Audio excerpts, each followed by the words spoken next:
Hello दोस्तों, welcome back. अभी मैंने कल ही पिकाडिली एग्रो का जो Q4 का रिजल्ट था उसके ऊपर मैंने अपना ओपिनियन शेयर किया था और मुझे कंपनी का रिजल्ट काफ़ी ठीक ठाक लगा था, काफ़ी अच्छा लगा था।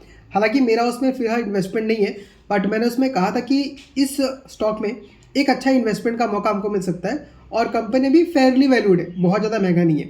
लेकिन कल के दिन में अगर देखें तो पिकाडिली का जो स्टॉक है वो लगभग 9 to 10% मेरे ख्याल से गिरा हुआ था। फिर मैंने सोचा कि अगर सब कुछ इतना अच्छा दिख रहा है मुझे, तो उसमें आखिर इतना फॉल देखने के लिए क्यों मिला।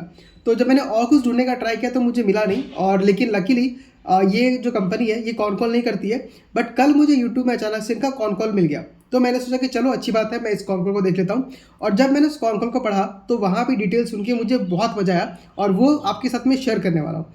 देखिए, सबसे पहले जो मेन इनका जो गिरने का रीज़न है, जो फॉल का रीज़न है, वो क्या हो सकता है। अब देखिए, कोई भी स्टॉक एग्जैक्टली किस कारण से गिर रहा है वो किसी इन्वेस्टर के लिए बताना बहुत मुश्किल हो सकता है। वो बाद में हमको मालूम चलता है कि ठीक है, ये रीज़न था जिसकी वजह से स्टॉक बहुत ज़्यादा गिर गया। बट यहाँ पे जो मुझे लगता है कि जिसके वजह से स्टॉक गिरा है, वो हो सकता है कि इनके मार्जिन में प्रेशर देखने के लिए मिल रहा है। इन जहाँ पे इनका मार्जिन पहले 25% के आसपास था, अब वो घट के लगभग 23% के आसपास आ चुका है। मतलब टोटल इनका 2-3% का मार्जिन में फॉल देखने के लिए मिल रहा है। उसका रीज़न भी इन्होंने ये बोला है कि आपका जो चीज़ों का दाम बढ़ रहा है, आपका जो वर्किंग कैपिटल का चीज़ लगता है, जो इनका मेन एक शुगर बिजनेस भी है।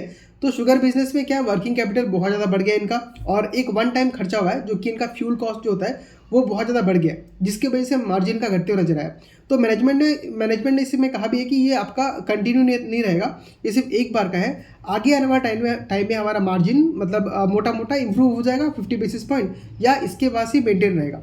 तो ये तो ठीक है, चलता है, मार्जिन का प्रेशर दिख रहा है हमको, लेकिन वो शुगर बिजनेस के वजह से इनका जो मेन बिजनेस है अल्कोहल वाला, उसमें मार्जिन का प्रेशर वैसा नहीं है। उसमें जो मार्जिन था वो ऑलरेडी 41% के ऊपर है, और आगे जाके भी गाइड कर रहे हैं कि हम लोग का ऐसा ही रहेगा। तो शुगर बिजनेस को अभी लोग क्या करने वाले हैं, अभी मैनेजमेंट ने कहा है कि हम आगे आने वाले कुछ सालों में हम इस बिजनेस को डीलिस्ट कर देंगे, या फिर वो लोग उसको बेच भी सकते हैं, अभी डिसाइड नहीं हुआ है। तो दोनों में से कोई काम करेंगे, यानी आगे जाके ये कंपनी सिर्फ फोकस करने वाली है इनका जो अल्कोहल बिजनेस है उसके ऊपर। अब यहाँ तक तो मुझे ठीक लगा, मतलब ये कोई बहुत बड़ा रीज़न मुझे पर्सनली लगता नहीं है जिसके वजह से स्टॉक को इतना गिरना चाहिए। मुझे जो चीज़ बहुत अच्छा लगा कंपनी का बारे में, उसमें ये मैनेजमेंट ने कहा है कि हम आगे आने वाले 3-4 सालों के अंदर हम अपने रेवेन्यू को लगभग 3 से 4 गुना कर देंगे। ध्यान रखिएगा, जब भी कोई कंपनी अच्छा मैनेजमेंट जो गाइडेंस देती है तो उसके पास स्टॉक बहुत अच्छा रिएक्ट करता है, और अगर नहीं भी करता है तो आपको उस कंपनी के ऊपर ट्रैक करना चाहिए, क्योंकि अगर जो कंपनी बोल रही है वैसा करके अगर दिखा दे तो हमको बहुत अच्छा खासा हमारा पैसा बन सकता है। तो अभी कंपनी का जो रेवेन्यू है वो टोटल अगर मैं देखूँ तो कितना है, इस साल इन्होंने 1000 के जो रेवेन्यू का जो मार्क होता है उसको क्रॉस कर लिया है। अब कंपनी बोल रही है कि हम आगे आने वाले 3-4 सालों में अपने रेवेन्यू को 4 गुना 3 गुना कर लेंगे। तो अगर यहाँ से 4 गुना कर लेती है तो 4000 करोड़ का रेवेन्यू होगा। और अगर मैं CAGR में कन्वर्ट करूँ कि 4 साल में अगर रेवेन्यू 4 गुना हो गया, तो वो CAGR बेसिस पे आपका 41% तक का ग्रोथ देखने के लिए मिल रहा है। और अगर मैं पैट में देखूँ तो पैट में अगर मार्जिन में इतना ही मान के चलता हूँ तो हमें कितना मिल सकता है, एक बार निकालता हूँ। मतलब मोटा मोटा मान लीजिए, अगर आपको क्या बोलते हैं, रेवेन्यू में 4 गुना ग्रोथ दिख रहा है तो प्रॉफिट में भी मिनिमम आपको 4 गुना ग्रोथ दिखनी चाहिए। ये बहुत अच्छा गाइडेंस दिया कंपनी ने, मुझे सुन के बहुत अच्छा लगा, और आपको भी ऐसे कंपनी के ऊपर हमेशा ध्यान देना चाहिए। प्लस इन्होंने भी जो एक्सपेंशन किया था, छत्तीसगढ़ में जो नया प्लांट लगाया था, उससे भी रेवेन्यू आना स्टार्ट हो जाएगा। मतलब जो प्लांट नहीं बैठा है उससे इनकम आना भी इनको स्टार्ट हो जाएगा, तो वो भी एक बहुत अच्छी चीज़ है।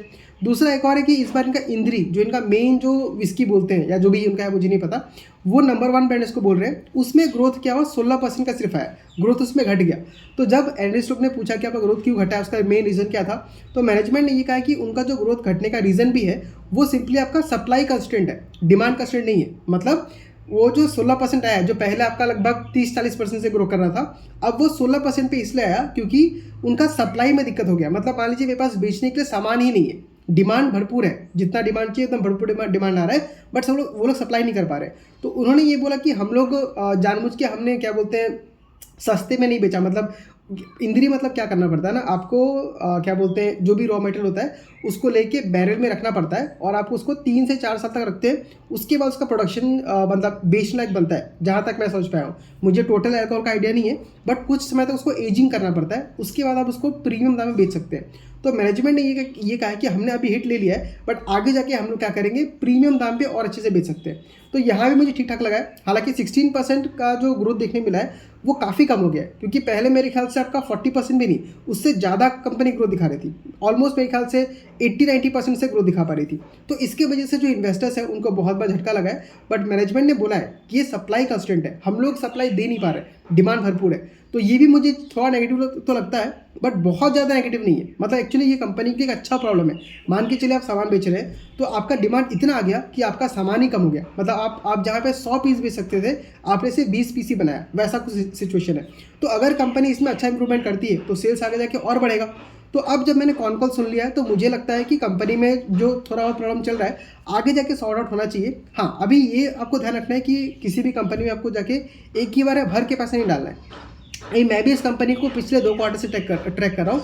इस क्वार्टर में मुझे भी ऐसा लगता है कि यहाँ पे हम थोड़ा बहुत पैसा डाल के उसमें वेट एंड वॉच करके देख सकते हैं। आगे आने वाले क्वार्टर में अगर कंपनी जैसा बोल रही है वैसा अगर परफॉर्म करती है, तो धीरे धीरे करके अपने पोजीशन को बढ़ा सकते हैं। क्योंकि हमको एक ही बार में मतलब सारा पैसा डालना नहीं चाहिए। क्या पता कल को कंपनी आके बोले कि नहीं, हम लोग जैसा प्लानिंग कर रहे थे वैसा हो नहीं पाया, तो हम फंस जाएंगे ना। तो हमको एक लिमिटेड अमाउंट में, जैसा कि मैं बोलता हूँ कि अगर आपको किसी कंपनी में बहुत ट्रस्ट आ रहा है, तो स्टार्टिंग के लिए अपने कैपिटल का 1% डालिए। मतलब अगर आपका मान लीजिए 10 लाख का कैपिटल है, तो 10,000 उसमें डाल दीजिए। उसके बाद आगे देखिए कैसा कंपनी करती है। अगर कंपनी और अच्छा परफॉर्म कर रही है तो उसमें और पैसा डालिए, और अच्छा करे तो और पैसा डालिए। अगर कंपनी खराब करती है तो सिर्फ आप उस 10,000 के लॉस को लेके, मान लीजिए वो आपका लॉस कितना देगा, 10% देगा, 20% देगा, 30% देगा, तो भी आपको बहुत बड़ा लॉस नहीं होगा। आप आराम से उसमें एग्जिट कर सकते हैं, आप फंसोगे नहीं।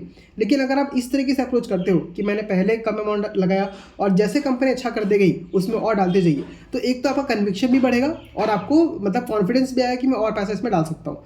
तो इस तरीके से अप्रोच करना चाहिए। अब यहाँ पे देखिए कल के दिन में जो इसमें 10% का या 9% का जो फॉल आया, उसके वजह से अभी देखिए जो मैंने निकाला, रेवेन्यू उसका 41% से ग्रो कर रहा है मोटा मोटी, और कंपनी का प्राइस टू अर्निंग भी चल रहा है अभी 43 के आसपास चल रहा है। तो अभी इसका वैल्यूशन क्या हो गया है, फेयरली वैल्यूड पे आ चुका है। बहुत ज़्यादा महंगा तो नहीं बोलूँगा और बहुत सस्ता भी नहीं बोलूँगा, लेकिन आगे आने वाला मैं जैसा ग्रोथ कंपनी दिखा सकती है उसके बेसिस पे मेरे ख्याल से यहाँ पे एक बेट लेना चाहिए। अब आपको एज ए डिस्क्लेमर बोल देना चाहता हूँ कि अभी तक मैंने इसमें इन्वेस्ट नहीं किया है। जब मैं इन्वेस्ट करूंगा तो मैं यूट्यूब पे पोस्ट डाल दूंगा या इंस्टाग्राम में अपलोड कर दूंगा, बट अभी तक मैंने किया नहीं है। बट हाँ, मुझे कंपनी बहुत इंटरेस्टिंग लग रहा है। अगर आपने इस कंपनी में इन्वेस्ट किया है तो कमेंट करके बताइए कि आपका थॉट्स क्या है, और अगर आपने रिसेंटली लिया हुआ है तो आपको क्या लगता है इस फॉल का जो रीज़न क्या है, मतलब ये जो मार्केट कल गिरा उसका क्या रीज़न हो सकता है। और अगर आपके व्यूज़ मुझसे कुछ अलग है तो वो भी कमेंट करके बताइए, क्योंकि मैं उन व्यूज़ को पढ़ के मैं उसको इंप्रूवमेंट करने का ट्राई करता हूँ। और लास्ट में अगर आपको वीडियो अच्छा लगा है तो वीडियो को लाइक कीजिए, चैनल को सब्सक्राइब कीजिए और अपने दोस्तों के साथ भी शेयर कीजिए, ताकि उनका भी मतलब नॉलेज एक्सपेंड हो सके और वो भी हमारे साथ अपने ओपिनियन को शेयर कर सके।